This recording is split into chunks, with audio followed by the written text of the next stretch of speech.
Bhagavad Gita is an ancient book of timeless wisdom that we can apply in our modern day lives. And especially when we lose a loved one and we're grieving, it's really helpful to take solace of spiritual knowledge. So I'm going to share some verses from the Bhagavad Gita, chapter 2, about the difference between the body and the soul, and how the body dies, but the soul lives on. And this might offer some people some solace when you're grieving the loss of a loved one. So, this is in chapter 2. I'm just going to pick and choose my favorite verses about the eternality of the soul. Starting with verse 212, Krishna is speaking to Arjuna, who's confused about his proper course of action. So Krishna instructs, "Never was there a time when I did not exist, nor you, nor all these kings, nor in the future shall any of us cease to be." Krishna is referring to the soul within the body, which never dies. That which pervades the entire body you should know to be indestructible. No one is able to destroy that imperishable soul. The person who we love is the consciousness within the body.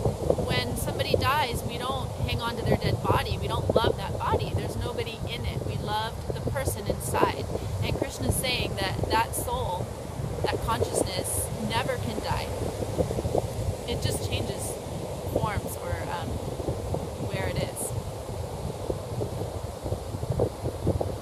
For the soul, there is neither birth nor death at any time. He has not come into being, does not come into being, and will not come into being.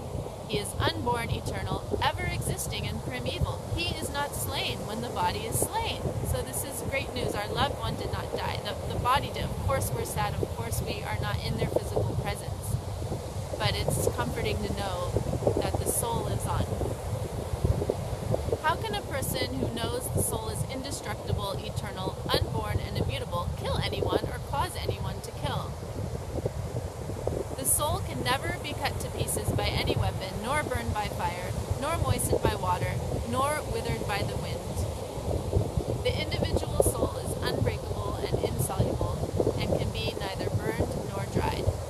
He is everlasting, present everywhere, unchangeable, immovable, and eternally the same.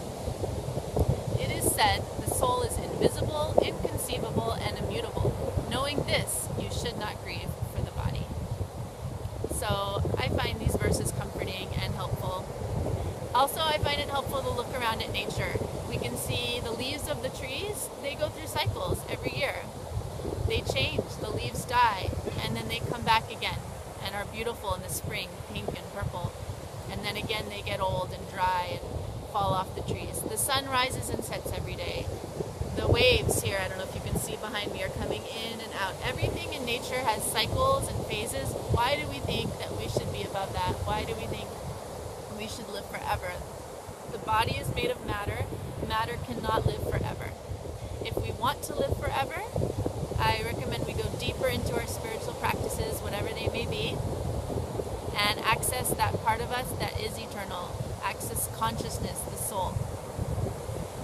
And in that way, we can not only feed our body every day with food, not only feed our minds, our emotions, but feed the soul, glorifying God, meditating, chanting, whatever form of worship or connecting to the soul works for you.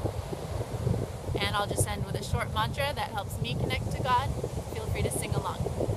Hare Krishna, Hare Krishna, Krishna Krishna, Hare Hare, Hare Rama, Hare Rama, Rama Rama, Hare Hare.